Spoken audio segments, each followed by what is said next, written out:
एक जो जिले में पहले लोकसभा चुनाव में जो झूठी अफवाह फैलाई गई थी, जो हमें नुकसान हुआ है पश्चिम उत्तर प्रदेश में, कि जब भाजपा सरकार जो है अगर आ गई केंद्र में तो वो संविधान बदल देगी, तो उससे हमें बहुत बड़ा नुकसान हुआ पूरे पश्चिम उत्तर प्रदेश में। मैं उसे भरपाई पूरी करने का प्रयास करूंगा। अपने जो एससी समाज के लोग हैं उन्हें जोड़ने का प्रयास करूंगा और 2027 में आने वाले 2027 के चुनाव में मैं पूरा प्रयास करूंगा कि सातों की सातों विधानसभा भाजपा की झोली में यहाँ से डाल सकूं। सहारनपुर में भारतीय जनता पार्टी के नवनियुक्त जिला अध्यक्ष अजीत राणा ने कहा है कि उनका मुख्य उद्देश्य कार्यकर्ताओं का सम्मान करते हुए संगठन को मजबूत बनाना है और पार्टी में किसी भी प्रकार के वीआईपी कल्चर की कोई जगह नहीं है। सभी कार्यकर्ता और जनप्रतिनिधि समान हैं। निष्पक्ष खबर से बातचीत में उन्होंने कहा कि भाजपा विश्व की सबसे बड़ी पार्टी है और 20 से अधिक राज्यों में कार्यकर्ताओं की मेहनत के दम पर सरकार चला रही है। इसलिए बूथ अध्यक्ष से लेकर वरिष्ठ नेता तक सभी पार्टी के सिपाही हैं। उन्होंने विपक्ष पर समाज को जातियों में बांटने का आरोप लगाते हुए कहा कि सहारनपुर में ऐसी साजिश को सफल नहीं होने दिया जाएगा और सर्व समाज को साथ लेकर 2027 के विधानसभा व आगामी पंचायत चुनाव की तैयारी की जाएगी। नानोता क्षेत्र के गांव खुडाना निवासी अजीत राणा किसान परिवार से हैं। पूर्व में राष्ट्रीय स्वयंसेवक संघ से भी जुड़े रहे हैं और 74 दावेदारों में से जिला अध्यक्ष चुने जाने के बाद उन्होंने दावा किया कि आने वाले चुनावों में पार्टी मजबूत प्रदर्शन करेगी। गांव गांव मचा है बवाल, लोग पूछ रहे हैं सवाल। अब प्रधान जी से होंगे तीखे सवाल। कहीं विकास सिर्फ कागजों में तो नहीं, क्या योजनाओं का हकदार जनता बनी या प्रधान जी का परिवार? निष्पक्ष खबर पर जल्द आ रहा है एक बड़ा धमाका, गांव की सरकार। सवालों का सामना हम दिखाएंगे पंचायत चुनाव 2026 से पहले एक खास कार्यक्रम गांव की सरकार, बहुत जल्द सिर्फ निष्पक्ष खबर पर। मुख्य संपादक प्रशांत त्यागी के साथ हर गांव से हर पंचायत तक की सच्चाई। लंबे अरसे बाद भाजपा ने सहारनपुर में नवनियुक्त जिला अध्यक्ष की घोषणा की है और पार्टी ने ऐसे कार्यकर्ता को जिला अध्यक्ष बनाया है जो किसान पृष्ठभूमि से है, युवा है और काफ़ी दिनों से पार्टी के छोटे कैडर से लेकर बड़े कैडर तक कार्य कर चुके हैं। अजीत राणा आप जानते होंगे, स्वाभाविक है कि आप लोगों के लिए हमेशा काम करते रहते होंगे और जिले में अच्छा नाम है, उनको जिला अध्यक्ष घोषित किया गया है। पार्टी के पुराने कार्यकर्ता हैं, बाल्यकाल से सेवक रहे हैं। हम उनसे बात करते हैं अजीत राणा जी से। पहले तो आपको बहुत बहुत भाई साहब बधाई हो। धन्यवाद भाई साहब। आपको जिला अध्यक्ष बनाया है और युवा चेहरा है, किस तरीके से पार्टी को आप नेतृत्व को आगे बढ़ाएंगे?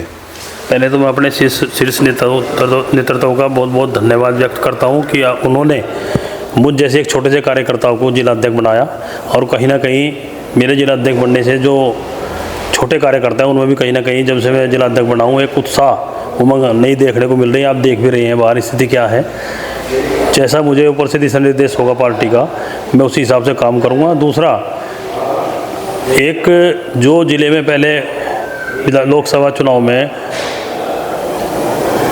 चुनाव में जो झूठी अफवाह फैलाई गई थी, जो हमें नुकसान हुआ है पश्चिम उत्तर प्रदेश में, कि जब भाजपा सरकार जो है अगर आ गई केंद्र में तो वो संविधान बदल देगी, तो उससे हमें बहुत बड़ा नुकसान हुआ पूरे पश्चिम उत्तर प्रदेश में। मैं उसे भरपाई पूरी करने का प्रयास करूंगा। अपने जो एससी समाज के लोग हैं उन्हें जोड़ने का प्रयास करूंगा और 2027 में आने वाले 2027 के चुनाव में मैं पूरा प्रयास करूंगा कि सातों की सातों विधानसभा भाजपा की झोली में यहाँ से डाल सकूँ।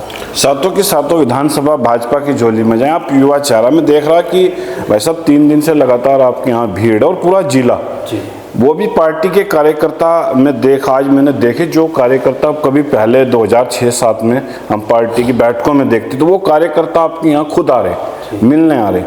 तो ये इस तरीके की जिस तरीके से पुराना कार्यकर्ता आपके पास खुद पहुँच रहे हैं, किस तरीके से कैडर को मजबूत करेंगे? क्योंकि किसी पार्टी का एक कैडर बहुत बड़ी चीज़ होती है, उसको मजबूत करने के लिए 7 विधानसभा सीटें जीतेंगे, लेकिन उसके लिए कैडर को खड़ा करना एक बड़ी चुनौती आपके सामने होगी, तो उसके लिए क्या रणनीति है?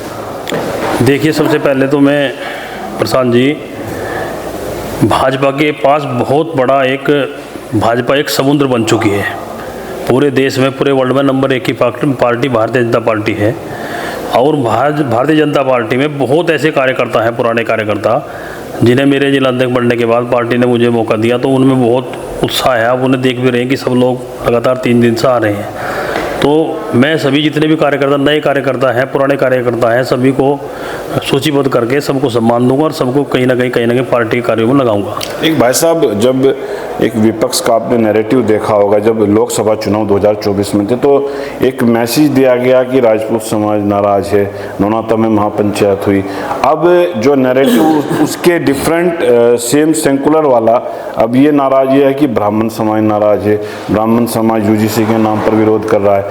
तो ये जैसे विधानसभा में एक जातीय दिखता है कि पहले ठाकुर अब ब्राह्मण, कौन लोग इसके पीछे हैं जो इस तरीके की चीज़ों को पैदा कर रहे हैं और कहीं ना कहीं जिससे बीजेपी को नुकसान उठाना पड़ता है चुनाव में? देखिए, सर्व समाज एक ऐसा समाज है, वो कभी भारतीय जनता पार्टी के कभी खिलाफ नहीं गया है। हाँ, बीच में जो घटना हुई मैंने आपको बताया लोकसभा में, जिस कारण से ये समस्या आई, तो मुझे जो जिला अध्यक्ष पार्टी ने ये इतनी बड़ी जिम्मेदारी दी है, दायित्व दिया एक छोटे से कार्यकर्ता को, तो मैं पूरा प्रयास करूंगा कहीं ना कहीं कि जो अपनी शरण जाति है उसे पार्टी के साथ जोड़कर रखूं और आने वाले 2027 में पूरा वोट भाजपा को दिलवाऊं। भगवान श्री राम पार्टी के आदर्श हैं, हर हिंदू के, सनातन संस्कृति के आदर्श हैं। उन्होंने सबरी को भी मीठे झूठे बेर खाए, राजा निषाद को भी गले लगाया। तो अजीत राणा जिस तरीके से भगवान श्री राम सबको साथ लेकर चलते थे, तो वही नीति एक राम राज्य वाली अजीत राणा सहारनपुर में देंगे? देखो प्रशांत जी, सबसे पहले तो ये है कि जितने भी हमारे ज़िले के जनप्रतिनिधि हैं, सभी का मुझे लाड और प्यार और सभी का आशीर्वाद प्राप्त हुआ है। उसी के हिसाब से जो भी हमारे ज़िले में जितनी भी जातियाँ हैं, मैं सबके किसी से कभी कोई फरेज नहीं किया, क्योंकि आप भी देख रहे हैं मुझे काफ़ी लंबा समय हो गया संगठन में। जितने भी हमारे कार्यकर्ता हैं, मैं सबके घर जाता हूँ, दुख सुख में सबके पास जाता हूँ। अगर मैं कहीं बाहर हूँ तो बात एक अलग है, चाहे वो मेरा किसी भी समाज का कार्यकर्ता, चाहे वो एससी का, चाहे ओबीसी का, चाहे जनरल का। मैंने कभी भी किसी कार्यकर्ता ने अगर मुझे बुलाया, कहीं कोई समस्या हुई, तो मैं जाने का पूरा प्रयास करता हूँ। और जो हमारे प्रदेश के बड़े नेता यहाँ आते हैं, जब भी हमें मौका मिलता है, किसी कार्यक्रम का मैं संयोजक रहा हूँ कभी, तो मैं प्रयास यही करता हूँ कि अपने बड़े नेताओं को छोटे छोटे कार्यकर्ताओं के यहाँ लेके जाऊँ। मैं कई बार लेके भी गया, जैसे हमारे प्रदेश अध्यक्ष देव सिंह जी थे। वीआईपी कल्चर खत्म, यानी कि सीधा कार्यकर्ताओं से बड़ा नहीं। बिल्कुल कार्यकर्ता, ये जो संगठन है भाजपा संगठन, ये कार्यकर्ताओं से है। और मैं आपको पहले भी बता चुका हूँ कई बार पहले भी, ये पार्टी कार्यकर्ताओं की है, न कि बड़े नेताओं की। छोटे कार्यकर्ताओं की पार्टी है, उन्होंने ही इसको बनाया और वही इसको चला रहे हैं छोटे कार्यकर्ता। पार्टी के अभी देख रहा कि राज्य मंत्री जसवंत सैनी जी भी यहाँ है, आज राघव जी भी पहुँचे, पार्टी के विधायक जी देवेंद्र नीम भी पहुँचे। लगातार जनप्रतिनिधि बधाई देने आपको पहुँच रहे हैं, क्योंकि एक किसान परिवार से आप जुड़े हैं, किसान परिवार के आपकी पृष्ठभूमि है, खेती-बाड़ी वाले आप तरीके के काम करने वाले व्यक्ति हैं। तो कैसा महसूस कर रहा है कि आप एक किसान के परिवार को इतने जनप्रतिनिधि या पार्टी के बड़े नेता बधाई दे रहे हैं, कैसा प्रतीत हो रहा है? देखो भाई साहब, मैं आपको पहले बता चुका हूँ कि मुझे सभी जितने भी मेरे ज़िले के जनप्रतिनिधि हैं, सभी का आशीर्वाद प्राप्त हुआ है। और जब उनका सबका आशीर्वाद मुझे प्राप्त हुआ तो सब मेरे से मिलने जाएंगे, मैं उनसे मिलने जाऊँगा। जैसा मुझे दिशा निर्देश करते रहेंगे, मैं उनकी सबको अपने सिर माथे पर रखकर उनकी बात मानूंगा और संगठन हित में जो कार्य होगा उसे आगे करने का प्रयास करूँगा। मेरा आपसे आखिरी सवाल है, अजीत राणा के बारे में जनता जानना चाहती है, आपको सर्च भी किया जा रहा है। अपने थोड़े बारे में जीवन परिचय बताइए, आप कहाँ जन्मे, कहाँ तक आपने एजुकेशन की, कितने बच्चे हैं, परिवार में क्या स्थिति? भैया, मेरा गांव ननौते ब्लॉक में गांव खुडाना है और हम 3 भाई हैं। मेरे दोनों भाई यूपी पुलिस में हैं, मैं सबसे बड़ा हूँ। मेरे आगे 2 लड़के हैं, दोनों भाइयों मेरे एक बच्चा है।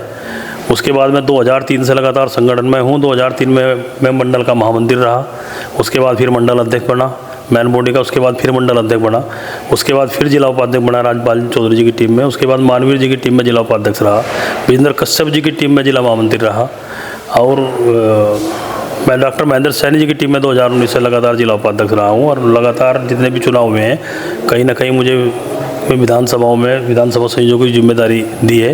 लोकसभा में मुझे प्रवासी बना के भेजा गया था उन्नाव जिले में, उन्नाव जिले की पूर्व विधानसभा में रहा हूँ। तो लगातार संगठन में मैं कार्य कर रहा हूँ। तो एक आपको पहले तो बहुत बहुत धन्यवाद, और दूसरा आपको बधाई भी। गांव के लोग भी आपको बधाई देने आ रहे, पार्टी के कार्यकर्ता, पार्टी के नेता। आपसे मेरा बस सीधा सवाल है, युवाओं को क्या मैसेज देंगे? पार्टी के जो युवा कार्यकर्ता हैं, किस तरीके से टीम को लेके चलेंगे? आप देख रहे हैं ज़्यादातर यहाँ पे 3 दिन से आप लगातार देख रहे हैं कि युवा ही यहाँ पे आपको दिख रहा है, तो इसका मैसेज देने की आवश्यकता ही नहीं, आप खुद एहसास कर सकते हैं कि युवा मेरे साथ है या नहीं है। और अब आने वाले समय में जब कार्यक्रम होगा तो उसमें आप देख लेना, आपको 80% युवा ही मिलेगा जिले का। तो धन्यवाद भाई साहब। ये थे अजीत राणा जो नवनियुक्त पार्टी के जिला अध्यक्ष हैं और पार्टी के कार्यकर्ताओं को सीधा पार्टी के बड़े नेताओं से जोड़ने का काम करेंगे और वीआईपी कल्चर को खत्म करने की बात कह रहे हैं। निष्पक्ष खबर के लिए नौनौता से प्रशांत त्यागी की रिपोर्ट।